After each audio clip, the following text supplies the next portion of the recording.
ये ZBC की Urdu service है। पेश खिदमत है हालात हाजिरा का प्रोग्राम सरबीन। ये प्रोग्राम आप हर रोज रात 8 बजे हमारे YouTube चैनल पर सुन सकते हैं।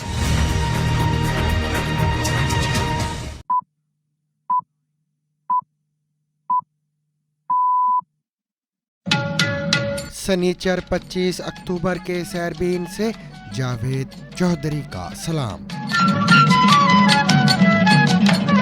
सलामती काउंसिल में इंडिया का कहना है कि कश्मीर भारत का अटूट हिस्सा है।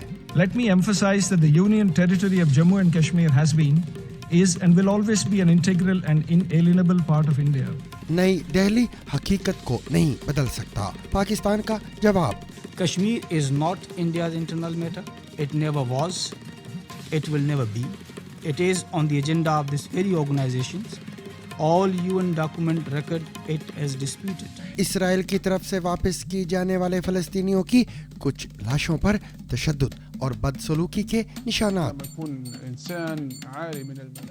जब कोई शख्स नंगा पाया जाए, उसके हाथ पीछे बंधे हुए हों, कलाइयों और टखनों पर वाज़ेह निशानात मौजूद हों, तो इसका मतलब है कि वो इसी हालत में मरा है। पाकिस्तान और अफगानिस्तान के दरमियान इस्तांबुल मुज़ाकरात आज से शुरू। दरअंदाजी रोकने के लिए मौसर तरीकाकार बनने की उम्मीद। This was very clearly spelled out that there won't be any incursions and TTP will not have any facility. बढ़ते हुए फौजी अखराजात से माहौलियाती तब्दीली की रफ्तार तेज। अक़वाम मुत्तहिदा का इंतबाह। अगर दुनिया की तमाम फौजें एक मुल्क होती तो वो दुनिया में ग्रीन हाउस गैसेस के इखराज यानी एमिशंस के लिहाज से चौथे नंबर पर होती। पाकिस्तान का सेमी कंडक्टर मंसूबा 7200 अफराद की तरबियत। सऊदी अरब से शराकतदारी हदफ। 5 साल बाद PIA का बरतानिया के लिए फ्लाइट ऑपरेशन बहाल। हमारा पुख्ता इरादा है कि मैनचेस्टर के बाद जल्दी लंदन और बर्मिंघम की बराह रास्त परवाजें शुरू करें।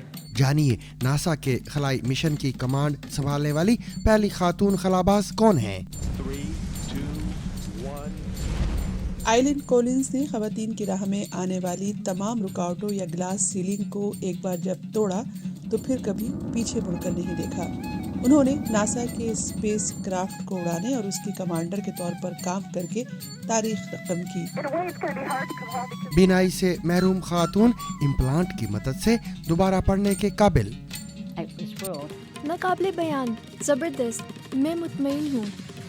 जैसे ही मुझे नज़र आना शुरू हुआ मैं रोने के लिए तैयार थी, क्योंकि मैंने इतने अरसे से लफ्ज़ नहीं देखे थे और फिर मुझे एक लफ्ज़ नज़र आया और मेरे जज्बात उमड़ आए। और ये भी जानिए कि क्या पाकिस्तान में वाकई तेल के वसी ज़खायर मौजूद हैं। सदर ट्रंप ने तो ये तक कह डाला कि कौन जानता है, शायद वो किसी दिन इंडिया को तेल बेच रहे होंगे। लेकिन अगर उनकी इस खुशउम्मीदी या खुशफहमी को ज़मीनी हक़ाइक़ का अदसा लगाकर देखें तो सूरत हाल ये है कि गुज़श्ता चंद बरसों में पाकिस्तान में तेल और गैस की पैदावार में मुसलसल कमी आई है। इसके अलावा दीगर खबरें भी आज के सरबीन में शामिल रहेंगी, मगर हमेशा की तरह पहले अहम आलमी खबरों का खुलासा।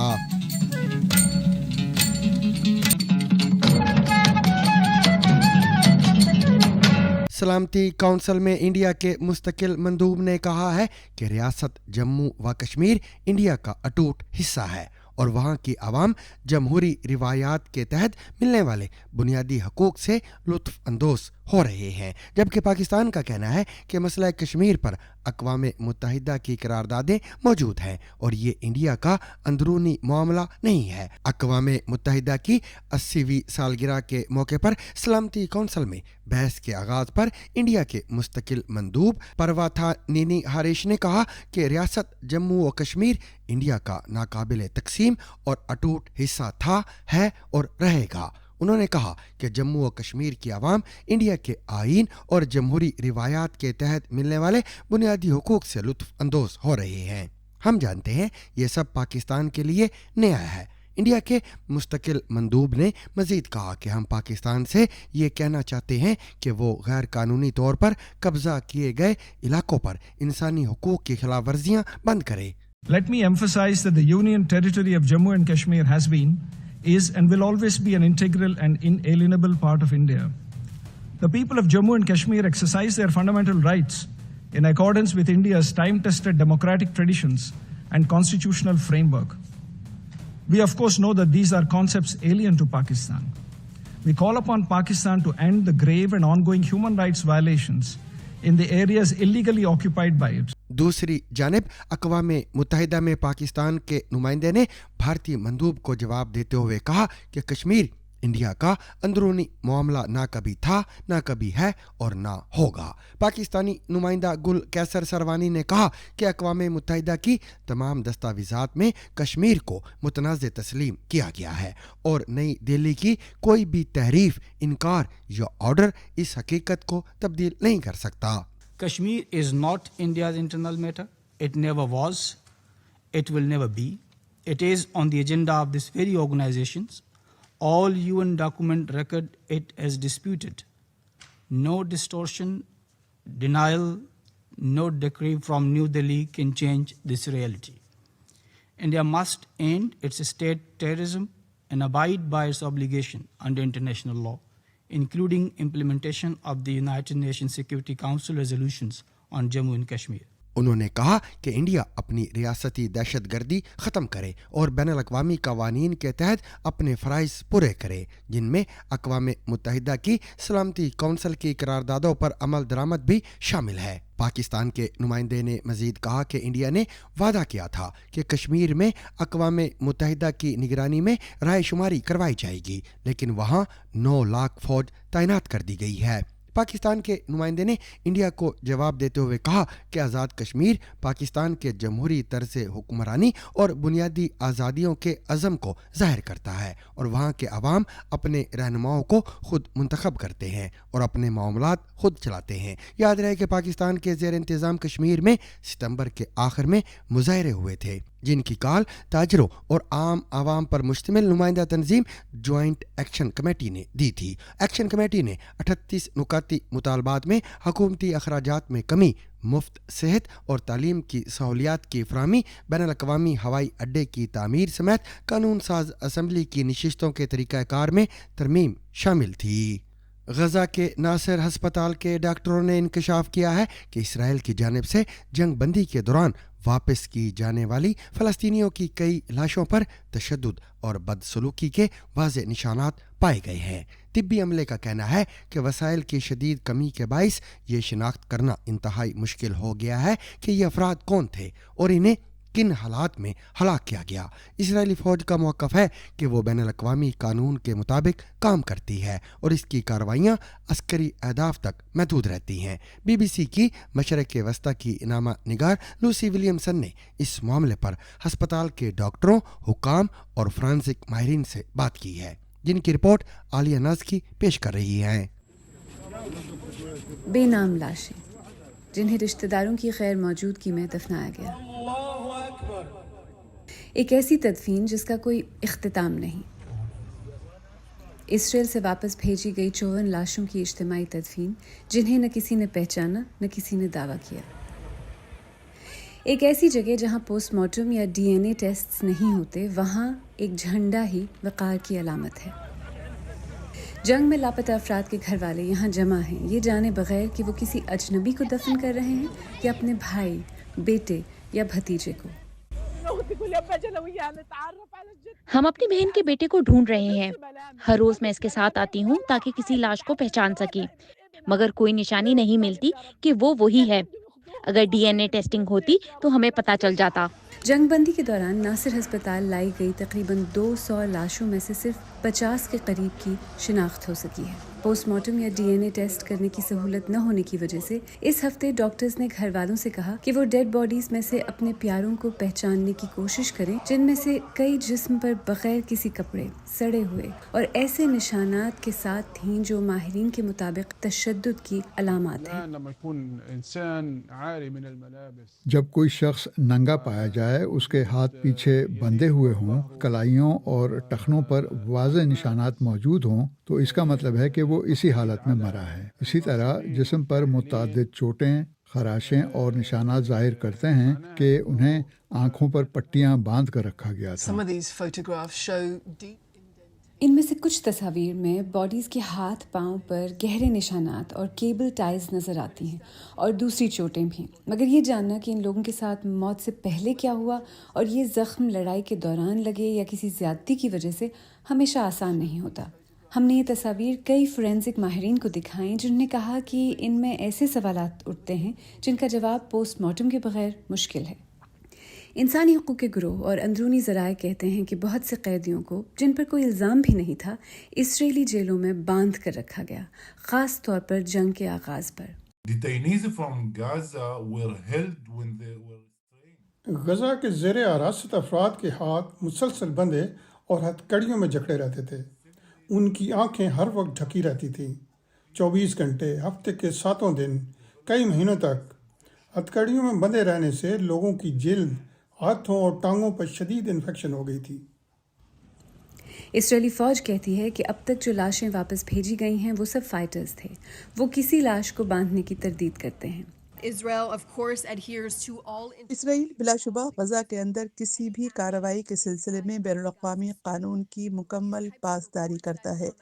اس قسم کی جو رپورٹیں سامنے آئی ہیں وہ صرف اسرائیل کو بدنام کرنے کی کوشش ہے۔ غزہ کی فورینسک ٹیم کا کہنا ہے کہ اسرائیل نے صرف 6 لاشوں کے شناختی نمبر دیے جن میں سے 5 غلط نکلے۔ یہاں لڑائی تو شاید رک گئی ہو، لیکن غزہ کے فورینسک ڈاکٹرز کے سامنے ایک اور لڑائی ہے، سچ کی لڑائی جو شروع ہو چکی ہے۔ پاکستان اور افغانستان کے درمیان دوحہ معاہدے کے بعد مذاکرات کا دوسرا دور آج یعنی سنیچر ترکی کے شہر استنبول میں شروع ہو گیا ہے۔ افغان عبوری حکومت کے ترجمان ذبیح اللہ مجاہد کے مطابق افغان وفد کی قیادت نائب وزیر داخلہ حاجی نجیب کر رہے ہیں اور بات چیت میں باقی رہ جانے والے مسائل پر غور کیا جائے گا۔ ذرائع کے مطابق مذاکرات 3 روز تک جاری رہیں گے، جن میں جنگ بندی میں توسیع، سیکیورٹی تعاون، 2 طرفہ تجارت اور سرحدی دراندازی کی روک تھام جیسے موضوعات شامل ہیں۔ اس کے ساتھ افغان مہاجرین کی واپسی کے طریقہ کار پر بھی بات چیت متوقع ہے۔ پاکستان کے دفتر خارجہ کے ترجمان طاہر اندرابی نے کہا ہے کہ اسلام آباد کو امید ہے کہ ان مذاکرات میں دہشت گردی کے خاتمے کے لیے ایک تیز اور مصدقہ مانیٹرنگ میکینزم تشکیل دیا جائے گا۔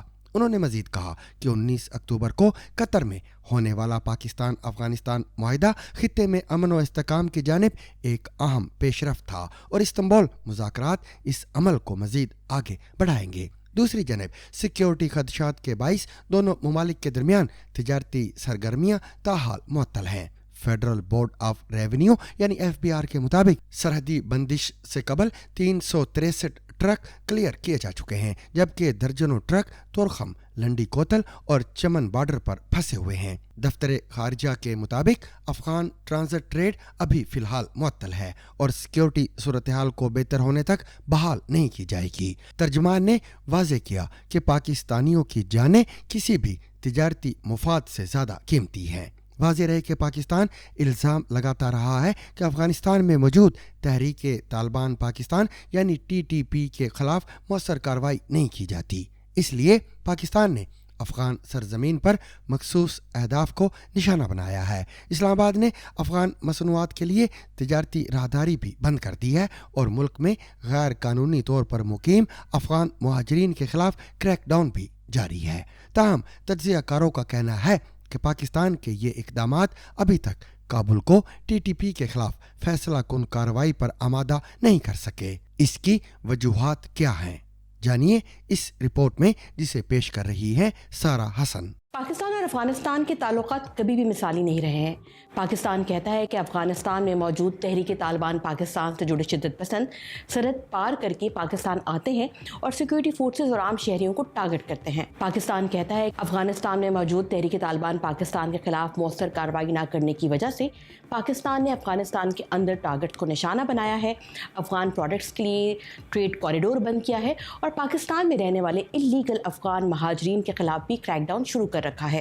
ऐसे में सवाल ये है कि क्या पाकिस्तान के ये स्टेप्स अफगानिस्तान को तहरीक तालिबान पाकिस्तान के खिलाफ एक्शन करने पर मजबूर कर सकते हैं? डिजिटल प्लेटफॉर्म खुरासान डायरी की मुदीर इफ्तिखार फिरदौस के मुताबिक अफगानिस्तान में तालिबान अपने आप को इस्लामी अमारात कहते हैं और अमारात का मतलब ये है कि जितने भी ग्रुप्स इस अमारात के साथ होते हैं वो अमीर के हाथ पर बैत करते हैं, इसलिए किसी एक ग्रुप के खिलाफ कार्रवाई अमारात को तोड़ने के मुतरादिफ है।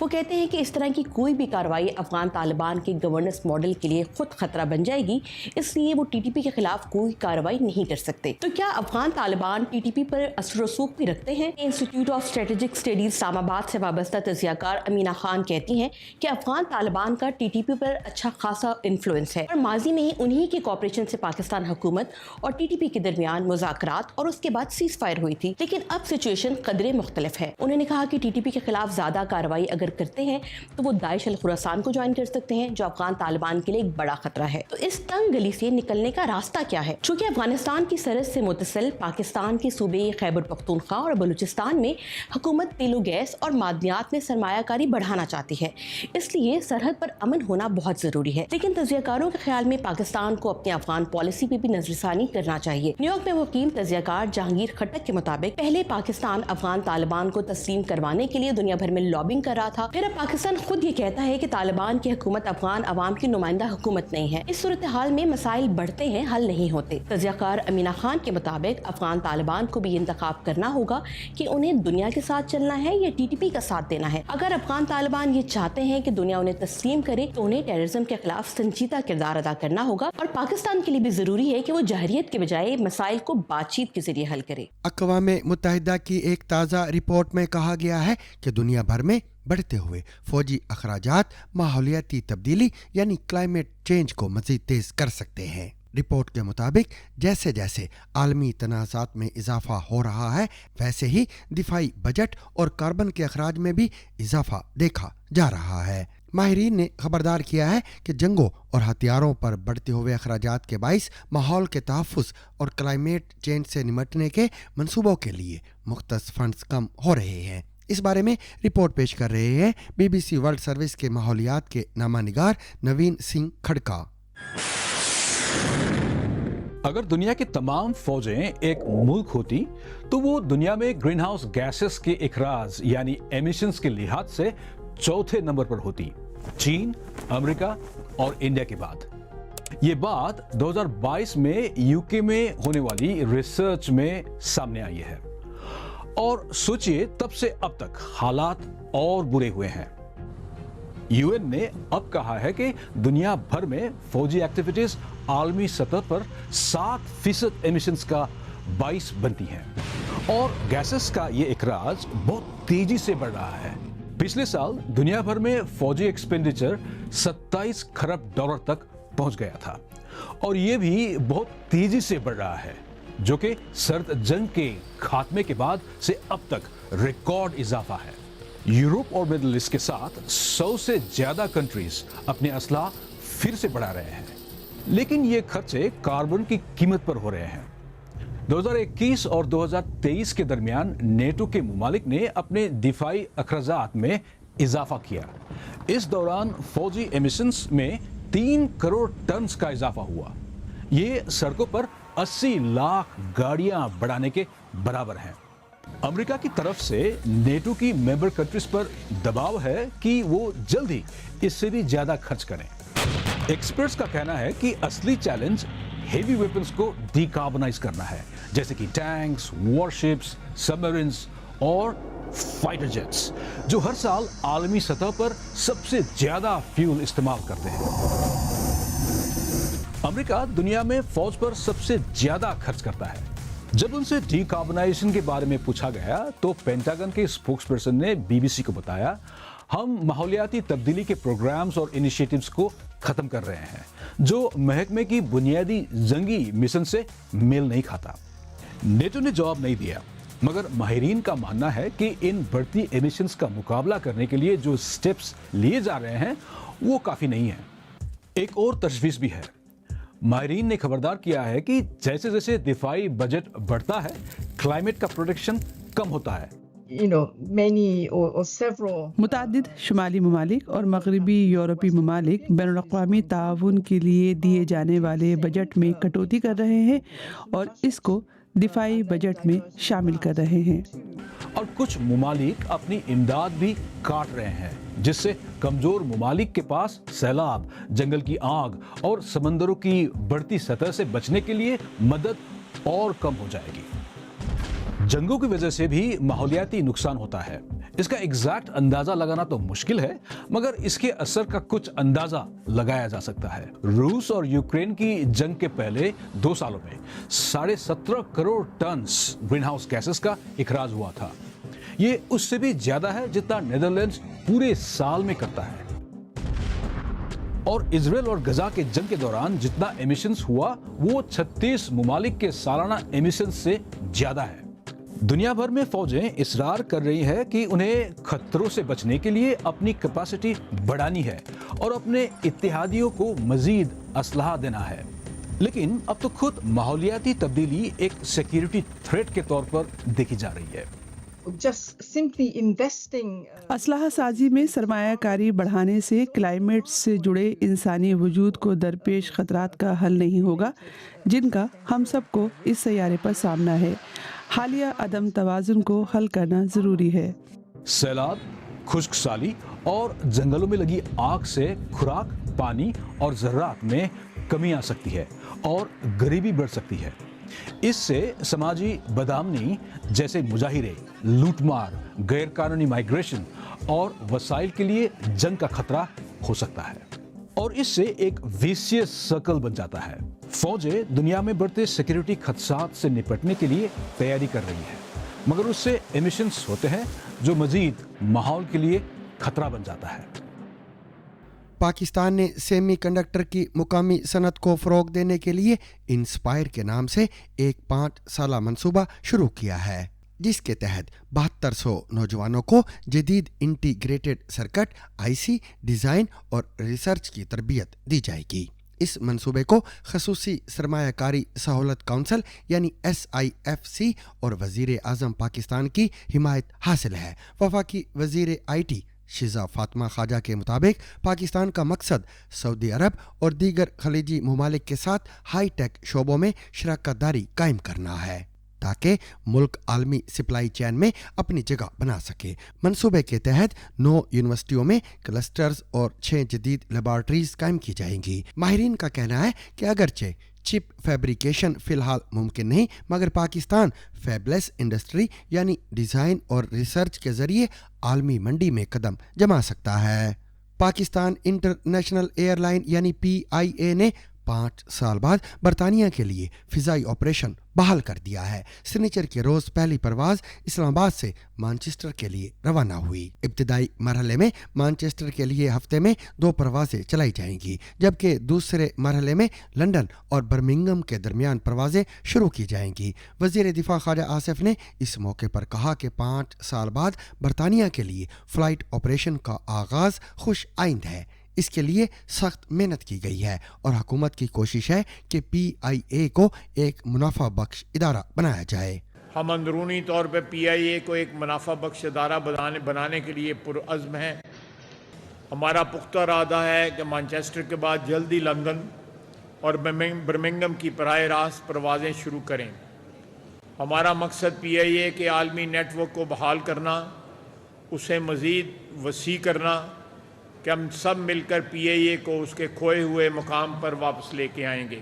یاد رہے کہ جولائی 2020 میں اس وقت کے وزیر ہوا بازی غلام سرور خان کے پائلٹس کے جعلی لائسنسوں سے متعلق بیان کے بعد برطانیہ نے PIA پر پابندی عائد کر دی تھی۔ تاہم حال ہی میں برطانوی حکام نے پاکستان کے سیکیورٹی نظام کو بین الاقوامی معیار کے مطابق قرار دیتے ہوئے پروازوں کی بحالی کی اجازت دی ہے۔ سامعین، آئلن کولنس ناسا کے خلائی جہاز کو اڑانے اور اس کی قیادت کرنے والی پہلی خاتون خلا باز ہیں، جنہوں نے خلا میں خواتین کے لیے نئی راہیں ہموار کر دی ہیں۔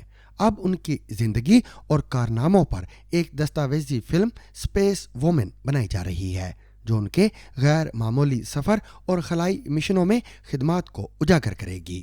BBC کی نامہ نگار ربیکا مورال نے آئلن کولنس سے ملاقات کی और उनकी जिंदगी के नुमाया पहलुओं पर गुफ्तगू की। आप भी सुनिए। आइलिन कॉलिंस ने खवातीन की राह में आने वाली तमाम रुकावटों या ग्लास सीलिंग को एक बार जब तोड़ा तो फिर कभी पीछे मुड़कर नहीं देखा।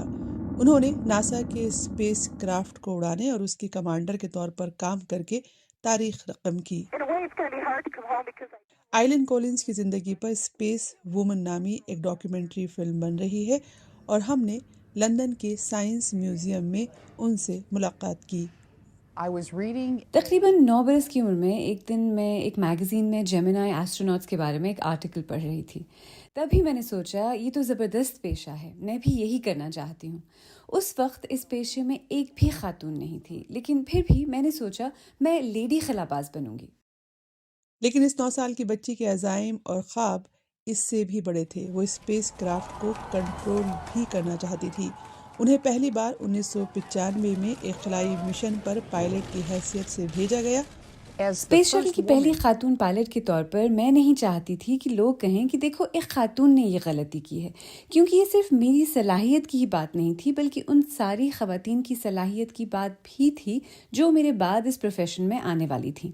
मैं चाहती थी कि लोग खवातीन पायलट्स को देखकर कहें कि अरे ये तो बहुत काबिल हैं। आइलिन कॉलिंस अपने काम में इतनी माहिर थी कि जल्द ही उनका प्रमोशन करके उन्हें कमांडर का ओहदा दे दिया गया। उन्होंने इतनी बड़ी जिम्मेदारी एक माँ और 2 बच्चों की वालदा होते हुए उठाई। मुझे लगता था कि मेरे पास दुनिया की 2 सबसे बेहतरीन जॉब्स हैं, एक माँ की और एक स्पेस शटल कमांडर की। मैं आपको बताऊं, माँ होना स्पेस शटल कमांडर के काम से ज़्यादा मुश्किल है।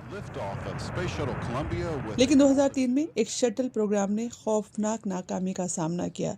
जैसे ही कोलंबिया स्पेस क्राफ्ट लॉन्च हुआ, उसमें लगा फोम का एक टुकड़ा ढीला पड़ गया, जिसके बाद उसकी हीट शील्ड खराब हो गई। जैसे ही शटल दोबारा ज़मीन की फ़िज़ा में दाखिल हुआ, शटल पर सवार 7 के 7 खलाबाज हलाक हो गए।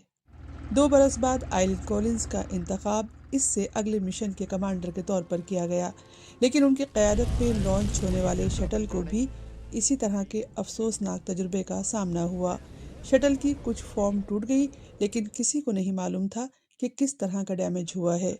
तो इसका हल क्या था? जब शटल इंटरनेशनल स्पेस स्टेशन से गुजरा तो उन्होंने उसे 360 डिग्री के एंगल पे कलाबाजी कराई ताकि एस्ट्रोनॉट्स ये देख सकें कि इसमें क्या मसला है। ये एक ऐसा अमल था जो माजी में कभी नहीं किया गया था। इंजीनियर और मैनेजर कह रहे थे कि ऐसा तो नहीं हो सकता, आप ये नहीं कर सकती। वो बता रहे थे कि ऐसा करना क्यों खतरनाक है। उन्हें मालूम था कि मैं कमांडर थी। मैंने कहा मुझे लगता है हम ऐसा कर सकते हैं। ये एक मुफीद हल निकला और मुझे बहुत मज़ा आया। शटल को समरसॉल्ट कराने से ये पता चला कि शटल के निचले हिस्से में नुकसान पहुंचा था, जिसको सही करने की ज़रूरत थी। शटल आम कमर्शियल हवाई जहाज़ों के मुकाबले बहुत तेज़ रफ्तार से नीचे आता है। जहाज़ का अमला बाहिफाजत वापस आ गया और इस तरह से ये सफ़र इख्तिताम पर पहुंचा और आइलिन कॉलिंस का खिला का ये आखिरी सफ़र था। आइलिन कॉलिंस कहती हैं कि उन्हें अपने खलाबाजी के करियर को अलविदा कहने पर कोई पछतावा नहीं है। मैं किसी दिन दोबारा खलाई मिशन पर जाना चाहूँगी। जब मैं बूढ़ी हो जाऊंगी तो हो सकता है मुझे खला में जाने का दोबारा मौका मिले। जो ख़वातीन आइलिन कॉलिंस से मुतासिर होकर इस प्रोफेशन में आएंगी, उन्हें उनकी कामयाबियों का अंदाज़ा होगा, न सिर्फ एक खातून बल्कि एक अजीम पायलट और कमांडर के तौर पर भी। 70 साला शीला जो बरसों से नाबीना थी, एक जदीद आँख के इम्प्लांट की मदद से दोबारा पढ़ने के काबिल हो गई हैं। शीला ने BBC से बात करते हुए कहा कि ये एहसास नाकाबिल बयान है और वो खुद को ज़बरदस्त महसूस कर रही हैं। माहिरीन के मुताबिक ये टेक्नोलॉजी मुस्तकबिल में हज़ारों बिनाई से महरूम अफराद के लिए उम्मीद की एक किरण साबित हो सकती है। माइक्रोचिप आई इम्प्लांट की बदौलत अब ये नाबीना खातून देख सकती हैं। नाकाबिले बयान, ज़बरदस्त, मैं मुतमईन हूँ। जैसे ही मुझे नज़र आना शुरू हुआ, मैं रोने के लिए तैयार थी, क्योंकि मैंने इतने अरसे से लफ्ज़ नहीं देखे थे और फिर मुझे एक लफ्ज़ नज़र आया और मेरे जज्बात उमड़ आए। इम्प्लांट से पहले शीला की ज़िंदगी कुछ ऐसी दिखती थी।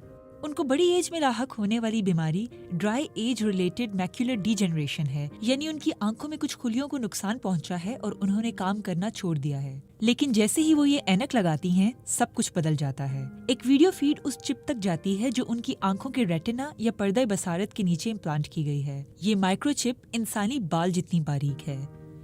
میں پوسٹ اور کتابیں پڑھوں گی، کراس ورڈ پزل حل کروں گی۔ یہ اپنی نوعیت کا پہلا علاج ہے جو مریضوں کی بصارت واپس لا سکتا ہے تاکہ وہ روزمرہ کی زندگی میں اپنی نظر کا استعمال کر سکیں۔ امریکی صدر ڈونلڈ ٹرمپ نے جولائی میں اعلان کیا تھا کہ پاکستان اور امریکہ مل کر پاکستان میں تیل کے وسیع ذخائر کی دریافت اور ترقی پر کام کریں گے۔ انہوں نے اپنے social platform Truth Social پر کہا کہ یہ معاہدہ دونوں ممالک کے تعلقات میں ایک نیا باب ثابت ہوگا۔ تاہم کچھ ماہرین کا کہنا ہے کہ ابھی تک ان ذخائر کی موجودگی کے کوئی ٹھوس شواہد سامنے نہیں آئے اور کچھ تجزیہ کار اس اعلان کو انڈیا پر دباؤ ڈالنے کی ایک سیاسی چال قرار دے رہے ہیں۔ تفصیل آج کے BBC ریڈز میں، جسے تحریر کیا ہے تنویر ملک نے اور پیش کر رہے ہیں عمر آفریدی۔ صدر ٹرمپ کی تیل کے میسو ریزرو یعنی بڑے ذخائر والی بات کو تقویت US انرجی انفارمیشن ایڈمنسٹریشن کی جائزہ رپورٹ سے بھی ملتی ہے، جس کے مطابق پاکستان میں 9 ارب پیپے یا بیرل تک کے پیٹرولیم ذخائر موجود ہیں۔ 2015 کی اس جائزہ رپورٹ کا حوالہ پاکستان کے وزیر پیٹرولیم علی پرویز ملک نے بھی مقامی چینل جیو نیوز کے پروگرام کیپٹل ٹاک میں دیا تھا، مگر امور توانائی کے ماہر محمد وسیع خان نے BBC کو بتایا کہ انہیں اس وقت تک ثابت شدہ ذخائر نہیں کہا جا سکتا جب تک یہ تجارتی طور پر قابل عمل نہ ہو جائیں۔ وسیع خان کہتے ہیں کہ اس وقت تیل کی مقامی پیداوار سے ملک کی ضرورت کا صرف 10 سے 15% پورا ہوتا ہے، بقیہ کا انحصار درآمد پر ہے۔ دوسری جانب پاکستان پیٹرولیم انفارمیشن سروسز کے مطابق دسمبر 2014 تک ملک میں تیل کے ذخائر 2 کروڑ 38 لاکھ بیرل تھے۔ پاکستان میں تیل کی تلاش کے شعبے میں مختلف کمپنیاں کام کر رہی ہیں، مگر گزشتہ کچھ دہائیوں کے دوران ملک میں تیل کی تلاش اور اس کی پیداوار میں کوئی خاطر خواہ اضافہ نہیں دیکھا گیا، بلکہ قادرپور فیلڈ، سوئی فیلڈ، اچ فیلڈ اور ماڑی فیلڈ جیسی بڑی فیلڈز اور دوسری فیلڈز کی پیداوار میں کمی ریکارڈ کی گئی۔ اس کے علاوہ تیل اور گیس کے ذخائر کی تلاش اور انہیں ترقی دے کر قابل پیداوار بنانے والی بڑی کمپنیوں کی مقامی پیداوار میں بھی کمی آئی۔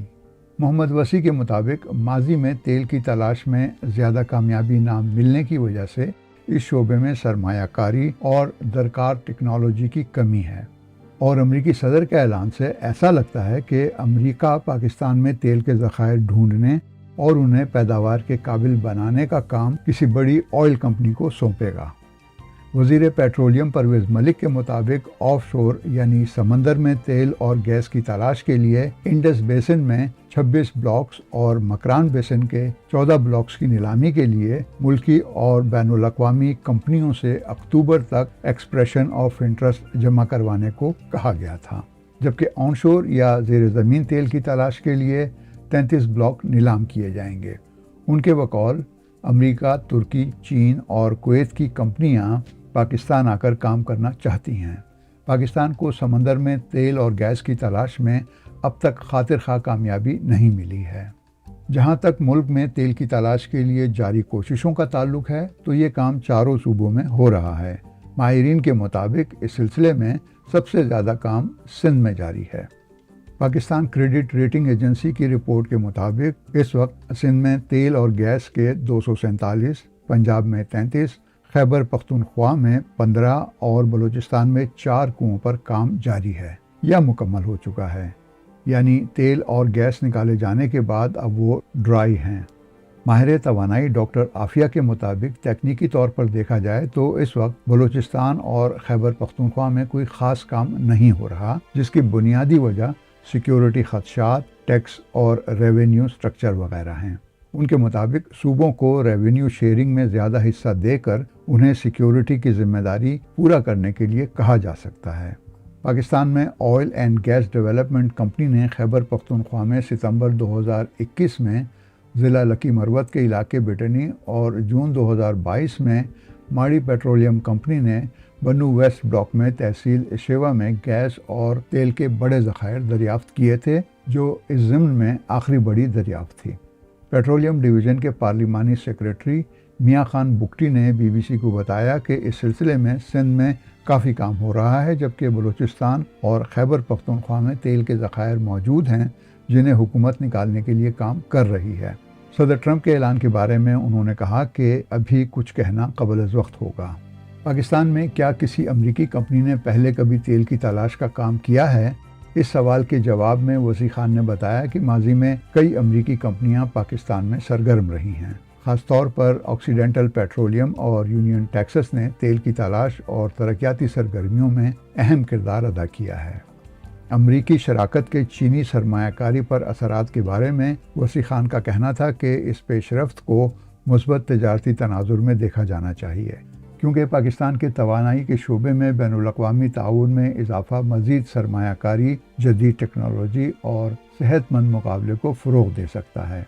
उनके मुताबिक चीन पाकिस्तान का काबिल एतमाद और देरीना शराकतदार है और अमरीकी कंपनियों की शमूलियत इस ताल्लुक़ को मुतासर नहीं करेगी, बल्कि ये मौजूदा चीनी सरमायाकारी की तकमील कर सकती है, क्योंकि ये मौक़े को मुतनव्वो बनाने में मदद देगी। जियोपॉलिटिकल इकोनॉमी के माहिर जाहिद हुसैन के मुताबिक अभी तो सिर्फ मुआहदे का ऐलान किया गया है, इसकी तफसीलात आना बाकी हैं। ताहम उनके बकौल अगरचे पाकिस्तान में चीनी सरमायाकारी पर इसका कोई बराह रास्त असर नहीं पड़ेगा, अलबत्ता बिलवास्ता या इनडायरेक्ट मुज़मरात हो सकते हैं। अमरीकी सदर के इस ऐलान के बारे में इंडिया के साबिक सेक्रेटरी खारजा कंवल सबल ने लिखा कि ये बयान ट्रंप की जहनीत को मज़ीद वाज़ेह करता है। वो साफ तौर पर चाहते हैं कि इंडिया उनके मुतालबात को तस्लीम करते हुए 25% महसूलात और जुर्माने का फैसला कबूल करे। उन्होंने ट्रंप के इस पैगाम में इंडिया के जिक्र को एक तंज करार दिया। इंडिया से एक और सोशल मीडिया सारिफ ने लिखा कि ट्रंप सिर्फ तिजारती मुआहदे पर बातचीत करने के लिए तमाम बटन दबाने की कोशिश कर रहे हैं। पाकिस्तान से एक सारिफ ने एक्स पर लिखा कि उन्हें लगता है कि ट्रंप ये सब कुछ यानी तेल के गैर मौजूद ज़खायर का झूठ इंडिया पर दबाव डालने के लिए कर रहे हैं। इंडियन सहाफ़ी ईशान प्रकाश के ख्याल में भी ट्रंप का ऐलान पाकिस्तान में नए ऑयल फील्ड्स की सचमुच तामीर से कहीं ज़्यादा इंडिया को परेशान करने के लिए है।